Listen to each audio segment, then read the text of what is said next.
ਇੱਕ ਸ਼ਿਕਾਰੀ, ਇੱਕ ਬਹੁਤ ਹੀ ਸਿਆਣਾ ਬੁੱਢਾ ਪੰਛੀ ਅਤੇ ਉਹਨਾਂ ਦੇ ਵਿਚਕਾਰ ਇੱਕ ਐਸਾ ਸੌਦਾ ਜੋ ਜ਼ਿੰਦਗੀ ਬਦਲ ਸਕਦਾ ਹੈ। ਆਓ ਅੱਜ ਇਸ ਦਿਲਚਸਪ ਕਹਾਣੀ ਦੀਆਂ ਪਰਤਾਂ ਖੋਲੀਏ। ਸਵਾਲ ਇਹ ਉੱਠਦਾ ਹੈ ਕਿ ਕੀ ਸੱਚਮੁੱਚ ਸਿਰਫ 3 ਸਲਾਹਾਂ, 3 ਨਿਯਮ ਕਿਸੇ ਦੀ ਕਿਸਮਤ ਨੂੰ ਬਦਲਣ ਦੀ ਤਾਕਤ ਰੱਖਦੇ ਨੇ? ਇਹ ਕਹਾਣੀ ਸਾਨੂੰ ਇਸੇ ਸਵਾਲ ਦੇ ਜਵਾਬ ਵੱਲ ਲੈ ਕੇ ਜਾਂਦੀ ਹੈ, ਇੱਕ ਬਹੁਤ ਹੀ ਗਹਿਰੀ ਸਿਆਣਪ ਦੀ ਖੋਜ ਵਿੱਚ। ਤਾਂ ਫਿਰ ਕਹਾਣੀ ਸ਼ੁਰੂ ਹੁੰਦੀ ਹੈ ਇੱਕ ਜੰਗਲ ਤੋਂ। ਇੱਕ ਸ਼ਿਕਾਰੀ ਹੈ ਅਤੇ ਉਸਦੇ ਜਾਲ ਵਿੱਚ ਫਸ ਜਾਂਦਾ ਹੈ ਇੱਕ ਬੁੱਢਾ ਜਿਹਾ ਪਰ ਬਹੁਤ ਤਜਰਬੇਕਾਰ ਅਤੇ ਸਿਆਣਾ ਪੰਛੀ। ਹੁਣ ਦੇਖੋ, ਜਾਲ ਵਿੱਚ ਫਸਿਆ ਪੰਛੀ ਹਾਰ ਨਹੀਂ ਮੰਨਦਾ। ਉਹ ਸ਼ਿਕਾਰੀ ਨੂੰ ਕਹਿੰਦਾ, ਭਾਈ ਮੈਨੂੰ ਰੱਖ ਕੇ ਕੀ ਕਰੇਂਗਾ? ਮੇਰਾ ਸਰੀਰ ਤਾਂ ਹੁਣ ਕਮਜ਼ੋਰ ਹੈ, ਆਵਾਜ਼ ਵੀ ਪਹਿਲਾਂ ਵਰਗੀ ਨਹੀਂ ਰਹੀ, ਮੈਂ ਤੇਰੇ ਕਿਸੇ ਕੰਮ ਦਾ ਨਹੀਂ। ਪਰ ਅਸਲ ਵਿੱਚ ਇਹ ਇੱਕ ਵੱਡੀ ਖੇਡ ਦੀ ਸ਼ੁਰੂਆਤ ਸੀ। ਤੇ ਫਿਰ ਆਉਂਦਾ ਹੈ ਕਹਾਣੀ ਦਾ ਅਸਲੀ ਮੋੜ। ਪੰਛੀ ਇੱਕ ਅਜਿਹਾ ਪ੍ਰਸਤਾਵ ਰੱਖਦਾ ਹੈ ਜਿਸ ਨੂੰ ਸੁਣ ਕੇ ਸ਼ਿਕਾਰੀ ਵੀ ਸੋਚਾਂ ਵਿੱਚ ਪੈ ਜਾਂਦਾ ਹੈ।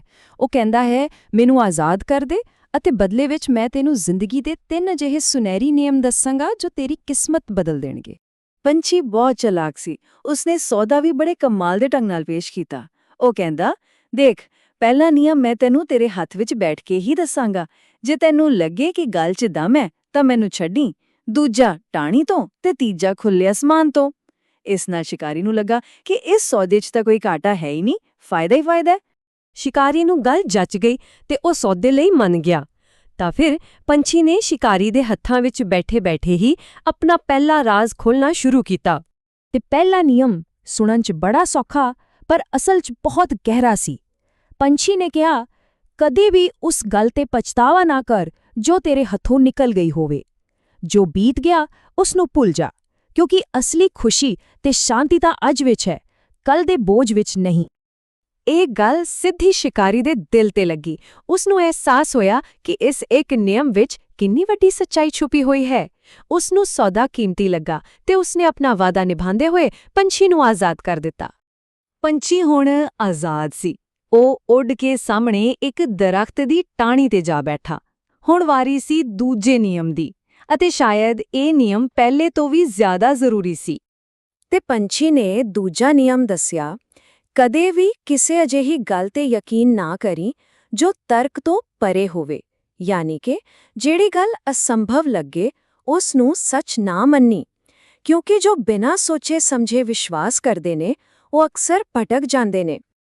ਹੁਣ ਜਦੋਂ 2 ਨਿਯਮ ਮਿਲ ਗਏ ਤਾਂ ਕਹਾਣੀ ਖਤਮ ਹੋ ਜਾਣੀ ਚਾਹੀਦੀ ਸੀ, ਪਰ ਨਹੀਂ, ਇੱਥੋਂ ਦਾ ਅਸਲੀ ਇਮਤਿਹਾਨ ਸ਼ੁਰੂ ਹੁੰਦਾ ਹੈ।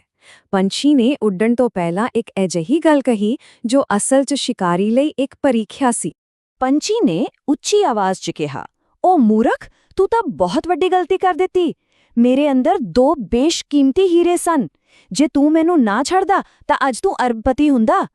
ਇਹ ਇੱਕ ਝੂਠ ਸੀ, ਇੱਕ ਜਾਲ ਸੀ ਇਹ ਦੇਖਣ ਲਈ ਕਿ ਸ਼ਿਕਾਰੀ ਨੇ ਸਿੱਖਿਆ ਗੱਲਾਂ ਨੂੰ ਪੱਲੇ ਬੰਨਿਆ ਵੀ ਹੈ ਜਾਂ ਨਹੀਂ। ਤੇ ਬਸ ਸ਼ਿਕਾਰੀ ਇਸ ਜਾਲ ਵਿੱਚ ਫਸ ਗਿਆ। ਹੀਰਿਆਂ ਦਾ ਨਾਮ ਸੁਣਦਿਆਂ ਹੀ ਉਸਦੇ ਅੰਦਰ ਲਾਲਚ ਤੇ ਪਛਤਾਵਾ ਜਾਗ ਪਿਆ। ਉਹ ਉੱਚੀ-ਉੱਚੀ ਰੋਣ ਲੱਗ ਪਿਆ, ਆਪਣੀ ਗਲਤੀ ਤੇ ਅਫਸੋਸ ਕਰਨ ਲੱਗਾ। ਪਛਤਾਉਂਦੇ ਹੋਏ ਸ਼ਿਕਾਰੀ ਨੇ ਪੰਛੀ ਅੱਗੇ ਮਿੰਨਤਾਂ ਕੀਤੀਆਂ, ਚੰਗਾ, ਘੱਟੋ-ਘੱਟ ਤੀਜਾ ਨਿਯਮ ਤਾਂ ਦੱਸ ਜਾ। ਪਰ ਪੰਛੀ ਨੇ ਜਵਾਬ ਦਿੱਤਾ, ਤੀਜਾ ਨਿਯਮ? ਤੂੰ ਤਾਂ ਪਹਿਲੇ 2 ਨਿਯਮਾਂ ਤੇ ਵੀ ਖਰਾ ਨਹੀਂ ਉਤਰਿਆ। ਤੂੰ ਆਪਣੀ ਪ੍ਰੀਖਿਆ 'ਚ ਬੁਰੀ ਤਰ੍ਹਾਂ ਫੇਲ ਹੋ ਗਿਆ ਹੈ। ਦੇਖੋ ਸ਼ਿਕਾਰੀ ਕਿਵੇਂ ਫੇਲ ਹੋਇਆ। ਪੰਛੀ ਨੇ ਉਸ ਨੂੰ ਸਮਝਾਇਆ, ਪਹਿਲਾ ਨਿਯਮ ਸੀ ਜੋ ਬੀਤ ਗਿਆ ਉਸ ਤੇ ਪਛਤਾਉਣਾ ਨਹੀਂ, ਪਰ ਤੂੰ ਉਸ ਪੰਛੀ ਲਈ ਪਛਤਾ ਰਿਹਾ ਹੈ ਜੋ ਤੇਰੇ ਹੱਥੋਂ ਨਿਕਲ ਗਿਆ। ਫਿਰ ਦੂਜੀ ਗਲਤੀ ਵੱਲ ਇਸ਼ਾਰਾ ਕੀਤਾ। ਦੂਜਾ ਨਿਯਮ ਸੀ ਤਰਕਹੀਨ ਗੱਲ ਤੇ ਵਿਸ਼ਵਾਸ ਨਾ ਕਰ, ਪਰ ਤੂੰ ਇਹ ਕਿਵੇਂ ਮੰਨ ਲਿਆ ਕਿ ਮੇਰੇ ਜਿੱਡੇ ਛੋਟੇ ਜਿਹੇ ਪੰਛੀ ਦੇ ਅੰਦਰ 2 ਵੱਡੇ-ਵੱਡੇ ਹੀਰੇ ਹੋ ਸਕਦੇ ਨੇ? ਪੰਛੀ ਦਾ ਕਹਿਣ ਦਾ ਮਤਲਬ ਬਿਲਕੁਲ ਸਾਫ਼ ਸੀ। ਜੇਕਰ ਕੋਈ ਪਹਿਲੀਆਂ 2 ਪੌੜੀਆਂ ਹੀ ਨਹੀਂ ਚੜ੍ਹ ਸਕਿਆ ਤਾਂ ਉਹ ਤੀਜੀ ਤੇ ਕਿਵੇਂ ਪਹੁੰਚੇਗਾ? ਜਦੋਂ ਤੱਕ ਨੀਂਹ ਹੀ ਮਜ਼ਬੂਤ ਨਾ ਹੋਵੇ, ਉੱਪਰ ਇਮਾਰਤ ਖੜੀ ਕਰਨ ਦਾ ਕੋਈ ਫਾਇਦਾ ਨਹੀਂ। ਇਸ ਲਈ ਤੀਜਾ ਨਿਯਮ ਸ਼ਿਕਾਰੀ ਲਈ ਕਿਸੇ ਕੰਮ ਦਾ ਨਹੀਂ ਸੀ। ਪਰ ਕਹਾਣੀ ਇੱਥੇ ਖਤਮ ਨਹੀਂ ਹੁੰਦੀ। ਸ਼ਿਕਾਰੀ ਭਾਵੇਂ ਫੇਲ ਹੋ ਗਿਆ, ਪਰ ਉਹ ਗੁਪਤ ਤੀਜਾ ਨਿਯਮ ਸਾਡੇ ਸਭ ਲਈ ਇੱਕ ਸਬਕ ਛੱਡ ਗਿਆ। ਆਓ ਉਸ ਸਿਆਣਪ ਦੀ ਗੱਲ ਕਰੀਏ ਜੋ ਸ਼ਿਕਾਰੀ ਨੂੰ ਤਾਂ ਨਸੀਬ ਨਾ ਹੋਈ। ਪੰਛੀ ਨੇ ਤੀਜਾ ਨਿਯਮ ਸ਼ਿਕਾਰੀ ਨੂੰ ਇਸ ਲਈ ਨਹੀਂ ਦੱਸਿਆ ਕਿਉਂਕਿ ਉਹ ਉਸ ਨੂੰ ਸਮਝਣ ਦੇ ਕਾਬਿਲ ਹੀ ਨਹੀਂ ਸੀ, ਪਰ ਇਹ ਨਿਯਮ ਉਹਨਾਂ ਸਭ ਲਈ ਹੈ ਜੋ ਪਹਿਲੇ 2 ਨਿਯਮਾਂ ਦੀ ਅਹਿਮੀਅਤ ਨੂੰ ਸੱਚਮੁੱਚ ਸਮਝਦੇ ਨੇ ਤੇ ਆਪਣੀ ਜ਼ਿੰਦਗੀ ਵਿੱਚ ਅਪਣਾਉਂਦੇ ਨੇ। ਅਤੇ ਇਹੀ ਪੰਛੀ ਦੀ ਸਭ ਤੋਂ ਵੱਡੀ ਚੇਤਾਵਨੀ ਹੈ ਕਿ ਜੇਕਰ ਪਹਿਲੀਆਂ 2 ਪੌੜੀਆਂ ਹੀ ਗੁੰਮ ਹੋ ਜਾਣ ਤਾਂ ਤੀਜੀ ਪੌੜੀ ਬਹੁਤ ਉਲਝਣ ਵਾਲੀ ਲੱਗਦੀ ਹੈ। ਯਾਨੀ ਆਖਰੀ ਸਬਕ ਨੂੰ ਸਮਝਣ ਲਈ ਪਹਿਲੇ 2 ਨੂੰ ਸਮਝਣਾ ਬਹੁਤ ਜ਼ਰੂਰੀ ਹੈ, ਨਹੀਂ ਤਾਂ ਸਭ ਕੁਝ ਇੱਕ ਪੁਝਾਰਤ ਜਿਹਾ ਲੱਗੇਗਾ। ਤੇ ਆਖਰ ਵਿੱਚ ਇਹ ਕਹਾਣੀ ਸਾਨੂੰ ਇੱਕ ਬਹੁਤ ਵੱਡੇ ਸਵਾਲ ਦੇ ਨਾਲ ਛੱਡ ਜਾਂਦੀ ਹੈ।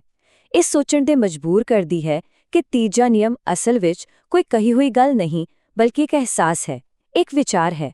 ਜੇਕਰ ਪਹਿਲੇ 2 ਨਿਯਮ ਯਾਨੀ ਬੀਤੇ ਨੂੰ ਛੱਡਣਾ ਅਤੇ ਤਰਕ ਨਾਲ ਜਿਉਣਾ ਕਿਸੇ ਇਮਾਰਤ ਦੀ ਨੀਂਹ ਹੋਣ, ਤਾਂ ਇਮਾਰਤ ਖੁਦ ਕੀ ਹੋਵੇਗੀ? ਉਹ ਤੀਜਾ ਨਿਯਮ ਕੀ ਹੋ ਸਕਦਾ ਹੈ? ਇਹ ਸਵਾਲ ਸੋਚਣ ਵਾਲਾ ਹੈ।